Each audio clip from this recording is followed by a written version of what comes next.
Imagine a perfect family, loving husband, beautiful wife, two adorable daughters. Everyone on social media sees the perfect life, but behind closed doors, darkness is brewing.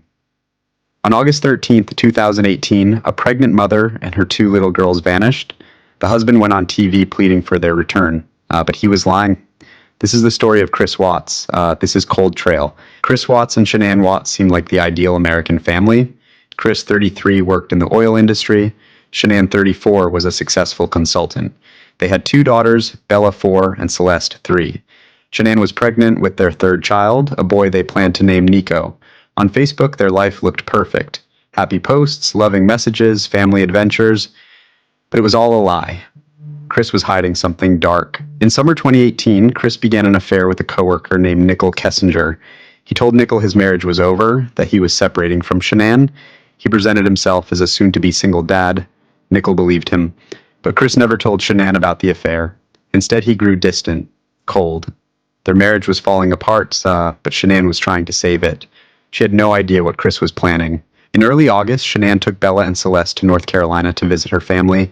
Chris stayed home in Colorado, claiming he had to work. During this trip, Shanann confided in friends that something was wrong with Chris. He was different, distant. She was worried, but she hoped they could fix things. On August 13th, Shanann returned home to Colorado. It was 1 a.m.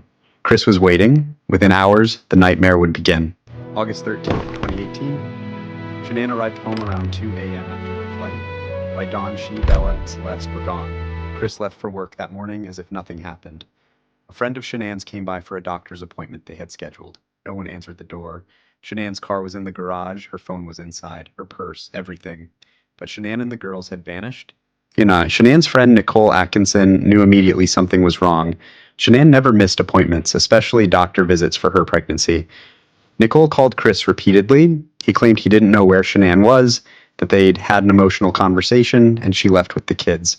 But Nicole didn't believe him. She called police. By afternoon, officers arrived at the Watts home, and Chris's lies began to unravel. Chris went on television to plead for his family's return. He stood on his porch, cameras rolling, and begged for Shanann and the girls to come home. But his performance was unconvincing. He smiled inappropriately, showed no real emotion, spoke about Shanann in past tense. Viewers and investigators immediately noticed. Something was very wrong. Body language experts would later call his interview one of the most obvious displays of guilt they'd ever seen.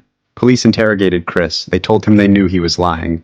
They had evidence, security footage, phone records. His story wasn't adding up. After hours of questioning, Chris broke.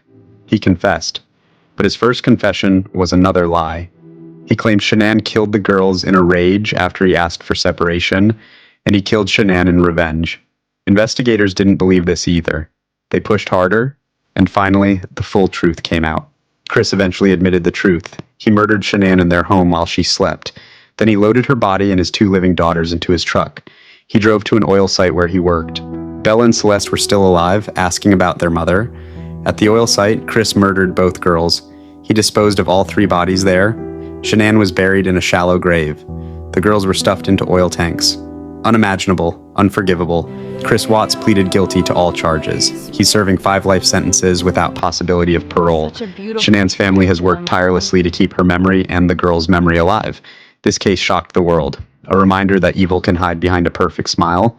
Shanann, Bella, Celeste, and baby Nico deserve so much better. This is Cold Trail. Subscribe and join us as we remember the victims and seek truth. Some trails go cold, but they're never forgotten. Thanks for watching.